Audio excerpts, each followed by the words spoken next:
Well, hello everyone, and welcome back to Fair Life with Andrew McKee. I'm still recovering from the weekend because it was definitely a sunny, hot day. So I'm still a little hoarse, but I'm trying. So bear with me on that, please. And yeah, hey Jan and Kevin and Tim and Kathy and Janine, great to see you. And Dan, yeah. Hey. And yeah, and Alicia's here. Yay! She's back from her hiatus, and Sarit, great to see you too. Yeah, it has coming down to the tail end of Faire, which is always a strange feeling when you heading up to that last weekend of a long run. Like, pretty much a long run is 6 weekends at least. I mean, when you do that, 6 to 8 weekends or more for some of them. Yeah, it is. It's kind of a bittersweet kind of thing. I mean, you're kind of like, okay, I'm coming towards the end. Whew. But at the same time, I mean, you got to hang out with a bunch of great people, and you got to have a lot of fun. And it was just, yeah, you kind of miss it. I mean, I know all of you know what I'm talking about. It happens in many different facets of life. But this is... Wow, yes. What about second Faire? Yes. Yeah, that's there's always going to be more fairs, and that's the beauty of it. Even if it's just your local fair and that's the only one you go to, it'll be around next year, and the year goes pretty quick. But luckily, in a lot of places, there are other fairs that are nearby. So if you can handle a 2-hour drive or something to get there, you probably have one within driving distance. At least here's hoping for a lot of you. And yes, you're right. And Scarby is in the same state. It's about 3 hours from Austin, and a little more than, well, around 3 hours from Houston too. But yeah, it is. It's not that far, and there are a few fairs going on in Texas right now, and it does work out pretty well. Of course, right now, you know, some states, especially the far northern states, not as many fairs, but that will change as the summer progresses. You'll get fewer fairs down in the deep south, and then more fairs up in the north that can handle the those summer months easily. So that will be nice. Oh, okay. So Jan, you're going to be up there. Unfortunately, I am not going to be at Scarby.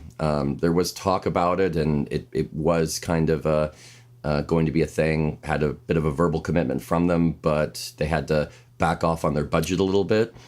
And yeah, it looks like they're looking to sell Scarby, the owners. So that makes sense. They kind of backed off from their budget. So a lot of the partial run performers didn't get hired for this year for Scarby. So that was unfortunate. I mean, I don't think it'll affect too much if you want to go and enjoy it, but it was a bit of a surprise. So I'm actually going to have a few weeks off in between Sherwood and then when I head up to New Jersey. So that'll be nice. And don't worry, I'll be doing a lot more with the show. So that will, I'll catch up on that. That will be good.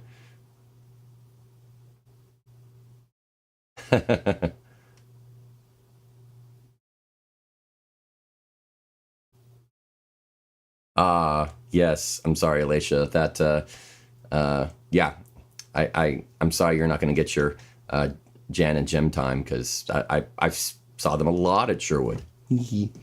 But you know, I'm spoiled that way, I suppose.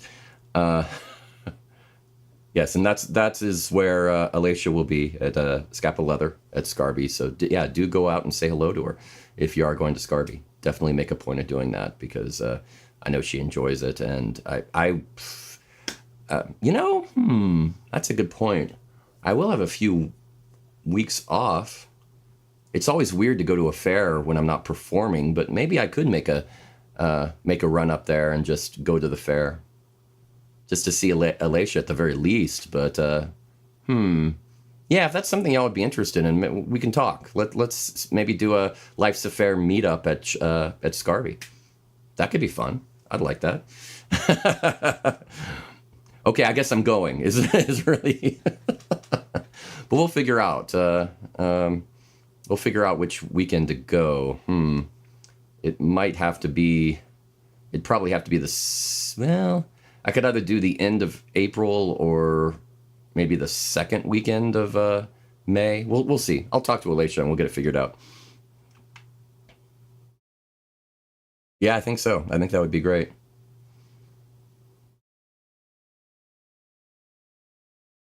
Yeah, no, I'm gonna be over at in New Jersey by that point. So, yeah, middle of May, I'm heading up to New Jersey for the New Jersey Fair for 4 weeks. So that will be a thing. Then right after that, I'm going a short 1,400-mile drive to Fargo, North Dakota for the North Dakota Ren Fair. So never boring.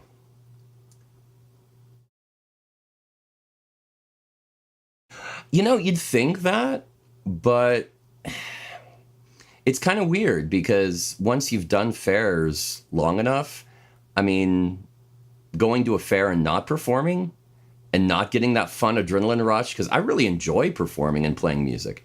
I really do. It's the reason I do this. I mean, I know you think I do it for the money and the glory, but no, I really do it because I enjoy it. And so it is kind of weird to go to a fair and not perform. It's almost a letdown, to be honest. It's kind of weird. But getting to see all of y'all and hanging out, that would make it worthwhile for me. So yeah, yeah, definitely.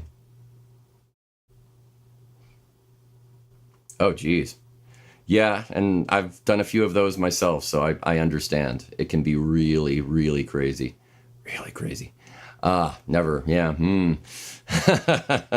Yeah, some of those trips can be a bit taxing, but honestly, I love audiobooks. I mean, I play so much music, I don't like listening to music in the car. I know. I mean, it's almost sacrilegious, but it's just I like not listening to music some because I listen to it so much for work. So it's almost like not bringing the work home with me. So when I'm on the road, I'll either just think in silence and do some brainstorming, or I'll go through audiobooks, which I really like. I know some people have trouble concentrating on the road with audiobooks. I've never had a problem, and the time flies by. Just like it's not much different than reading for me. I'll get wrapped up in a book, and the next thing I know, it's several hours from when I started. So I like that.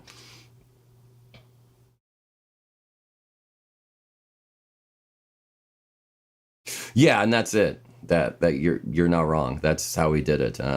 I was open to audiobooks, but I mean, we get to talk now and then, but yeah, I mean, you can always have a business meeting. You can have a social discussion. You can just whatever. I mean, that's always great. We can go all through. Yeah, and I know some people don't like them, but and there's always different tastes. I mean, not all audiobooks are created equal. And luckily, I like a wide range. I like some of I like fiction and nonfiction. I like learning some things. I like some of the history audiobooks. I also like, good fiction, good science fiction or fantasy or anything like that, or mysteries. I like a good mystery. So all of those kind of work. Yeah, and I'll go through a lot. And of course, it depends on who the reader is, because like I said, not all created equal. Ooh, you're not wrong, Lisa. You're not wrong. It does feel that way a lot. It does seem like we're in a society where we're trained not to think, more so than ever before.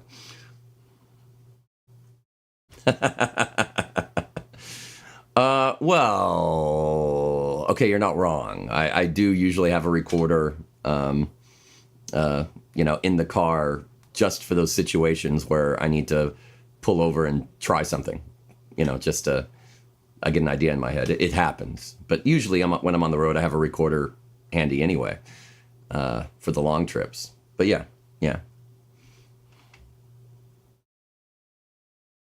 that sometimes you just get you get a voice actor who's just not maybe a bad choice for that book. They're just not a good fit.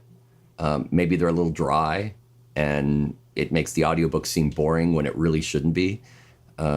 Or they choose to just read it as opposed to try to put any character voices behind it, which is a choice and not necessarily the wrong one, but sometimes it feels like the wrong one for certain books. So yeah, I mean, a lot of it is just artistic taste. I mean, I won't say that they're necessarily wrong. It's just they're not a good fit for how I like it. Yeah, and that's the other thing. I mean, one of the reasons I like long road trips is because it gives me an excuse to get through some audiobooks. I mean, when I was growing up, my sister and we would always just save books. You know, we'd hoard books until our vacations when we'd go off on vacation, and we just go through books day after day after day on a family vacation. That was how we did it. I mean, and it was that's kind of how I've adapted for being on the road. Same thing with audiobooks. I'll see audiobooks come out and I'll be like, oh, I got to get that one for the road. That's going to be great. And I have several of them to choose from.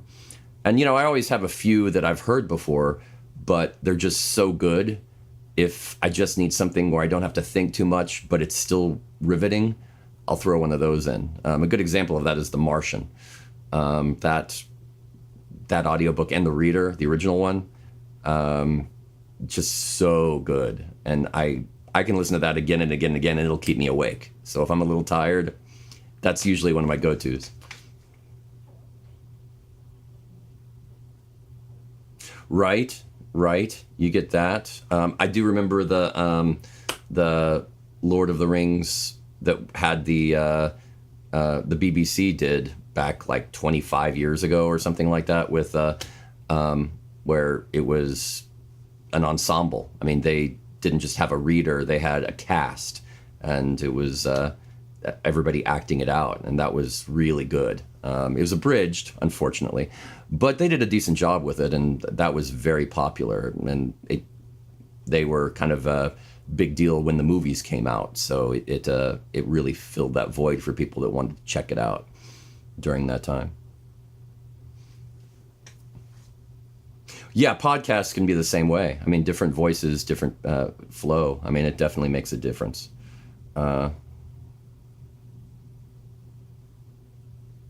Yeah, that can be rough when you have multiple people. I mean, when I was on the road with my old bandmate Mark Gunn, it was very different because we had to agree on the audiobooks. And there were some that, yeah, we just couldn't agree on. He wasn't into, or I wasn't into. So, yeah. But, I mean, that's one of the reasons I always have a good mix, several options. Because usually between all of them, you know, we could decide on one and agree with it. But, yeah, that can be tough. But when you have 3 or 4 people in the car, I mean, wow, that gets rough. For everybody to agree, that's asking a lot. Yeah, you're right, Kat. That's what I was describing with the Lord of the Rings, one of those dramatized books.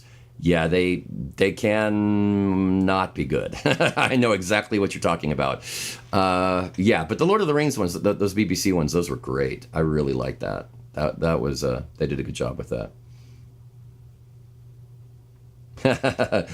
Yeah, well, Mark sometimes would take naps. Yeah, that was his routine. Earplugs he didn't need. He would, if he found one of the audiobooks I was listening to boring, he would just lie down in the car and take a nap. And that was sort of the compromise. He didn't like it. Well, he could sleep to it because for him it was boring. I was riveted and did the driving. So, but that kind of worked because I did 98% of the driving when we were on the road. I like to drive, so it wasn't a problem for me. Right. Oh, and he is such a good reader and a really nice guy. I've met him before over in California years ago, and so nice and so talented. Oh my gosh, yeah, that was yeah, definitely good. Oh, really? Oh, well, I mean, I guess if you like stirred or snored or something, but yeah, he was just in the seat next to me, you know, lying back and didn't stir at all. And so for me, didn't really, with the audiobook, it's no problem. Yeah, that's why I like audiobooks. I can get lost in it. I mean, but my brain works so I can still pay attention to the road and, you know, not worry about it. For some reason, I can balance that pretty well. So I'm lucky. I'm very happy about that. Yeah, you know, I can sleep for about 15 minutes on the road in the car's driving if I'm really tired, but that's about it. Otherwise, I don't know. I get too anxious in the cars. Of course, the way Mark drove, that might be part of the reason. I mean, I think he kind of learned to drive in Italy, so that should kind of sum that up right there.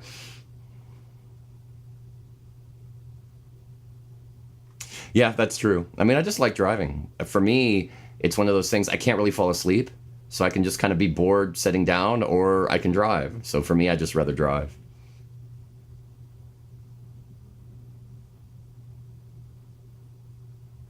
Yeah, yeah.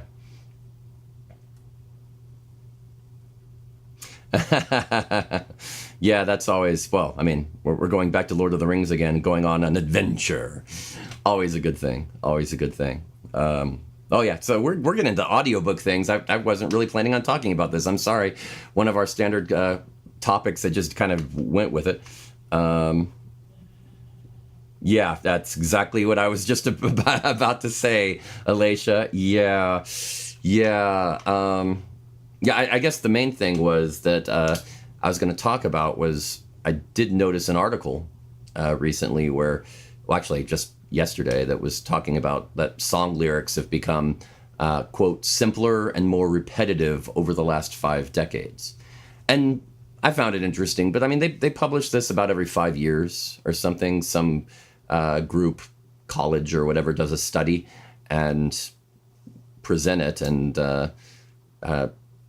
the interesting thing is it always holds up. The BBC did one back in 2018 that was a similar thing. That well, okay, well, here's the arguments. They say that pop music lyrics have become simpler and easier to understand and comprehend, and the repetitiveness of lyrics has decreased. And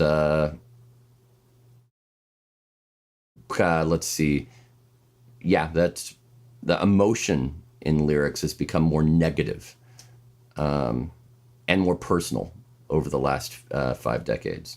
So I found that kind of interesting. I didn't know if you, if that kind of what you think about that, but it was just the BBC they back in 2018 kind of said the same thing. They said pop music has become slower in tempo and sadder or less fun to listen to.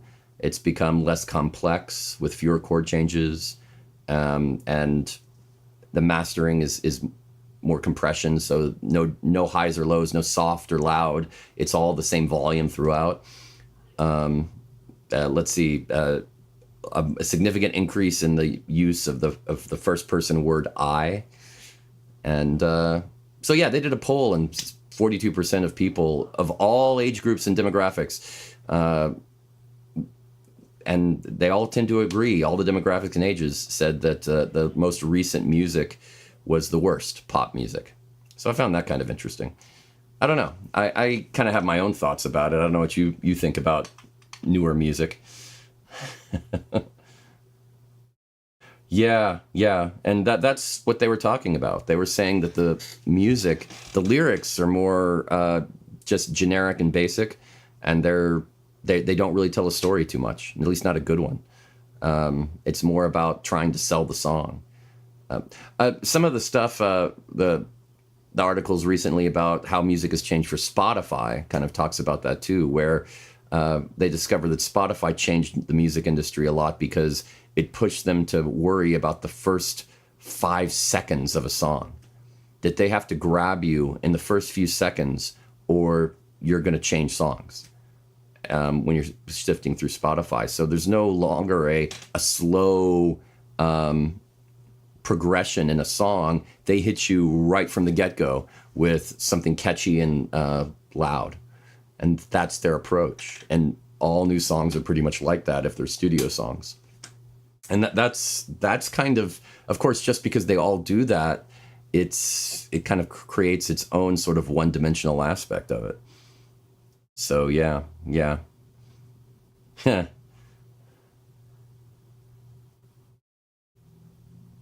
Yeah, I mean, there are certainly regional differences.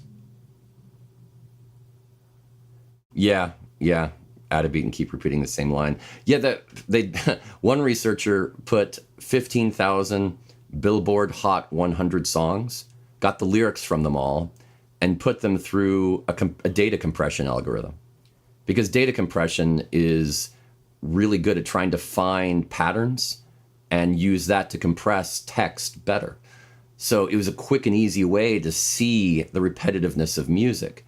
And sure enough, decade by decade, you could compress it more and more. So much so that it was like you could compress song lyrics 22% better now than you could back in the 1960s.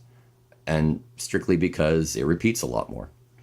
Yeah, I thought that was an interesting way to approach it, but makes a lot of sense.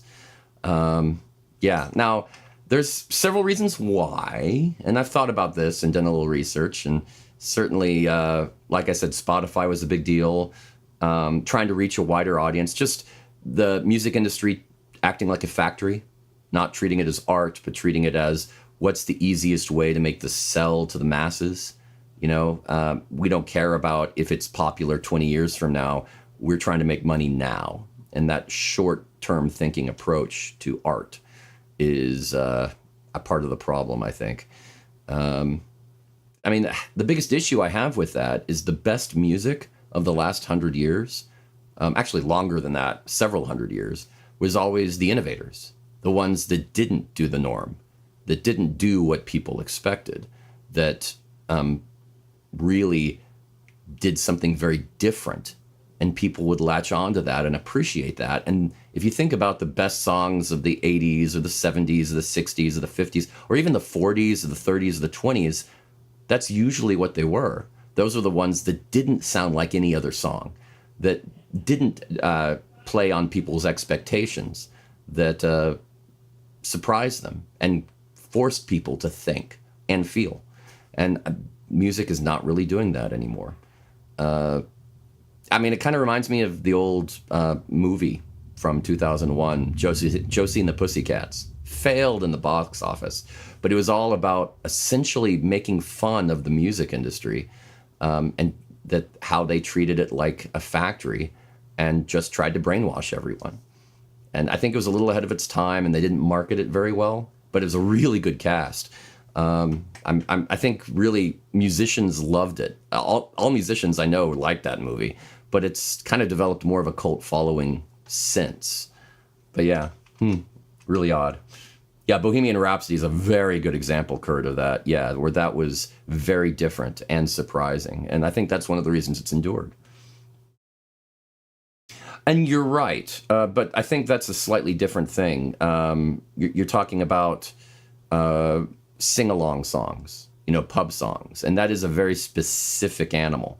If you look at the ballads, that's not so much the case, and there are some Renaissance fair songs that don't, but a lot of the popular ones are the ones that the audience can sing along to, and those are repetitive, but that's very specific, at least in my opinion.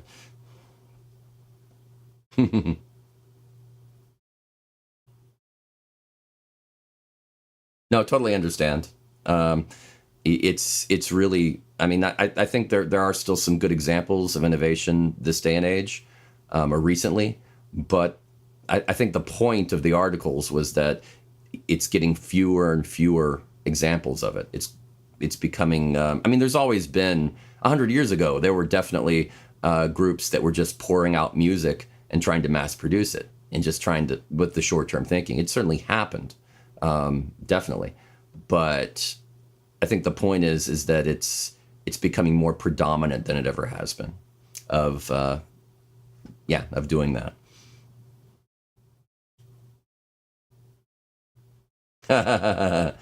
It is, but here's the thing: it's repetitive. Lyrically, it is, but tempo-wise, it actually changes steadily.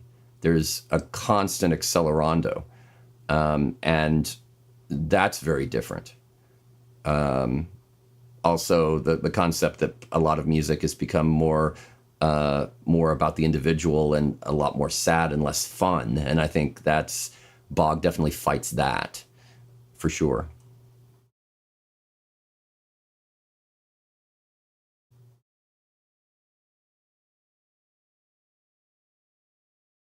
Huh. There you go.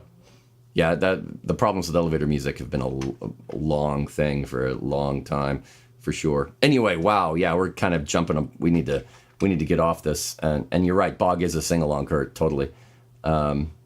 Yeah, that kind of is, even though some people have trouble singing along. But yeah, technically it starts out at least as a sing along, and people have fun trying to see how far they can get in the song. That's always been my goal. You'll notice I don't always do it as fast as I can. Sometimes I'll do it a little slower. And I judge the audience on that. I always have. I always look at who's in the audience and how they're singing along. And if people are really trying to sing along, I'll do it a little slower and keep a slower, steady speed up, as opposed to really rushing it and getting it done. Because people who aren't singing along, they just want to have the thrill and enjoy the song and have it done. People who sing along, they want to participate. So I try to encourage and let them do that as much as I can. That is a conscious thing, believe it or not. Yeah. Well, yeah, I mean, that's a good point, Jan. Almost everything is a sing along, but I mean, I think having the easy, repetitive choruses that in sing-alongs that and short verses that aren't too long. I mean, that's really, I think that's what they're talking about when they're saying that. Yeah. Anyway, I need to jump into the Faire map real quick because yeah, we're already jumping around. You'll notice there's a lot more fairs going on. It is starting to progress, and more fairs to the north, which is really cool.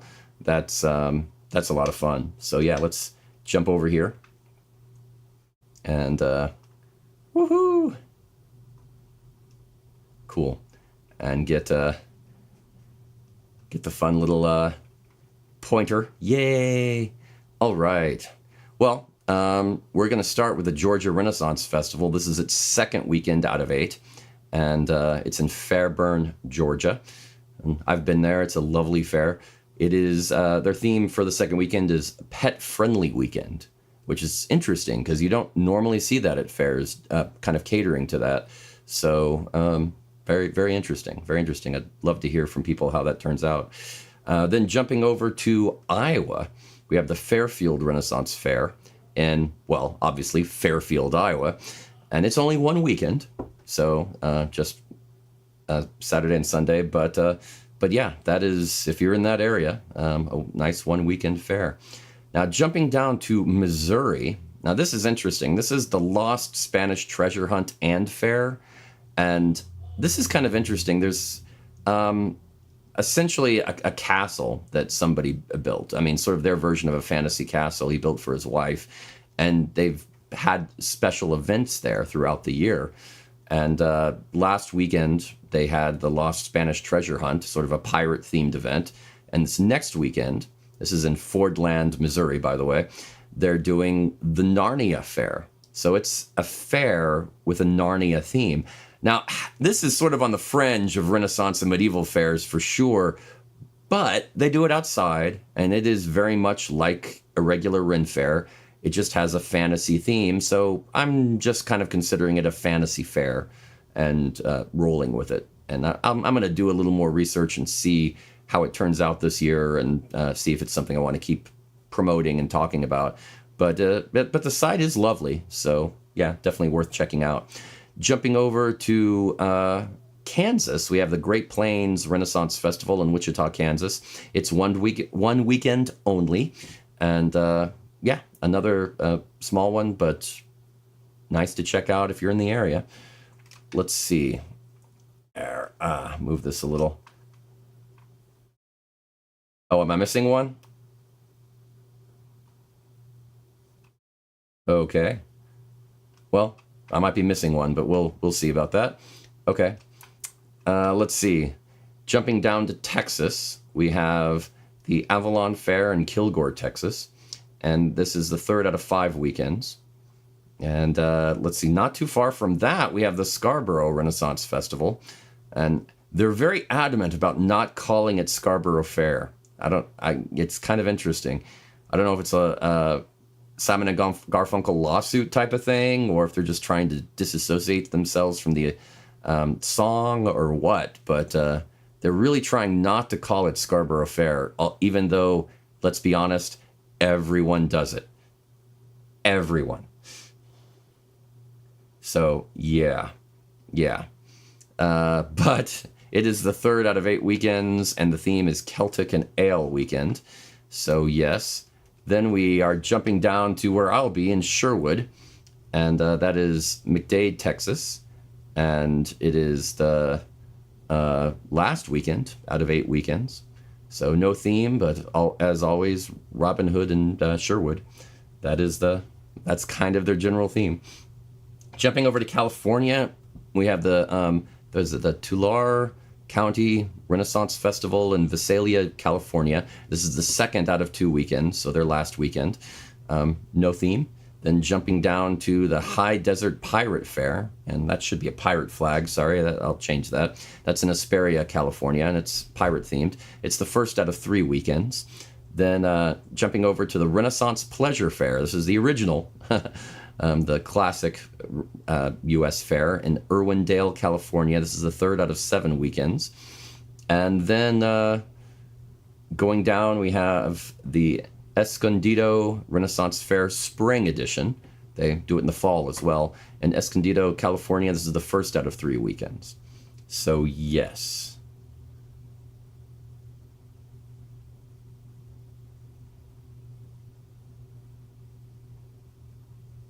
Oh, okay. Well, that makes me feel better. Well, then, okay. Then that one is the Appalachian Renaissance Fair of Tennessee in Greenville, Tennessee. Gotcha.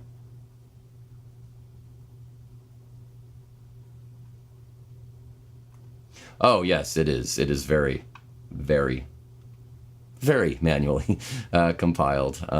Yeah, putting that together. And there are several different resources and several different sources. That's kind of the issue with it. It's a very, well, I mean, it just kind of is. It's,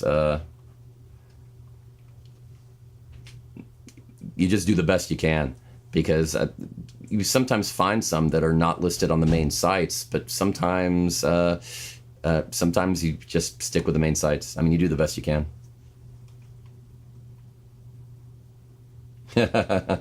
It happens. It happens. But I mean, that's the problem. You're always going to have some that slip through the cracks, and others that, you make a choice. Because every time I look at the list, it's kind of like, okay, this isn't exactly a Renaissance fair, but should I put it on the list? I mean, maybe it's a pirate fair, or maybe it's a fairy festival. Maybe it's held at a library in a small town, and it's just one event that they made Renaissance themed. So it doesn't really feel like a fair. It feels more like a themed party. And I try to avoid those. But yeah, it's really one of those, you kind of pick and choose, and what I would consider a Ren Fair style event. And that's usually outdoors. Doesn't have to have a joust, but just, has merchants and stages. And it is an outdoor festival that tries to give you the feel of an historical time period that's kind of like that. Yeah, that's kind of the gist. Oh my God. Yeah. Oh my God. Oh, now I really want to do that. Tim, you jerk. Now I really want to do that. Oh my gosh. Wow. Yeah. Yeah. Yeah. Okay. Okay. Wow. I'm gonna have to actually consider that.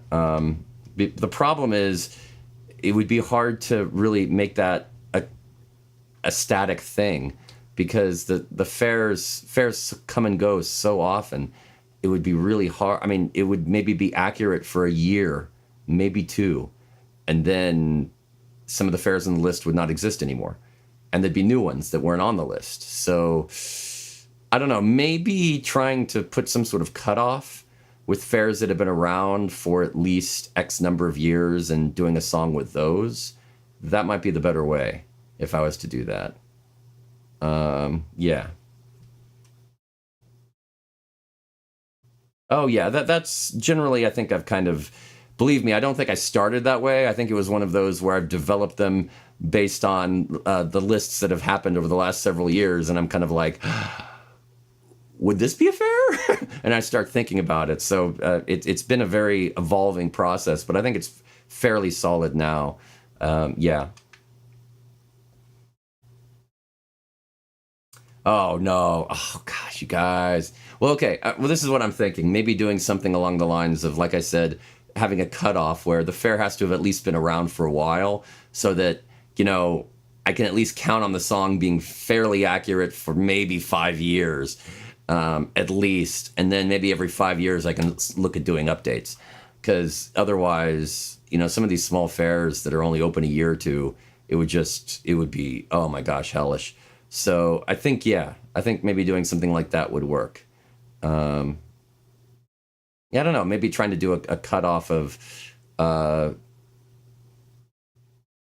all of the established fairs, maybe putting it that way, because I don't think calling it just medium and large size fairs is accurate, because there are plenty of fairs that have been around for decades that are still pretty small, and the owners just like it that way, and I have no problem with that, but they still deserve their recognition. So, yeah, yeah. Man, yeah, yeah, you're not wrong. That is probably going to be what I'm thinking about on my way to New Jersey. Coming up with lists and coming up with rhyming tables and putting everything together. Oh, man. Okay. I mean, I'd be angry at you, Tim, but that's a good idea. It really is. It's a good idea. Okay, okay. Well, productive meeting, everyone. Thanks. It's been great. But okay, okay. Well, so yeah, I guess as always, just in case you didn't know, this is kind of what it's like to be on the road and always thinking about Faire. So I hope you appreciated it and got to enjoy the glimpse of it and had fun being a part of it.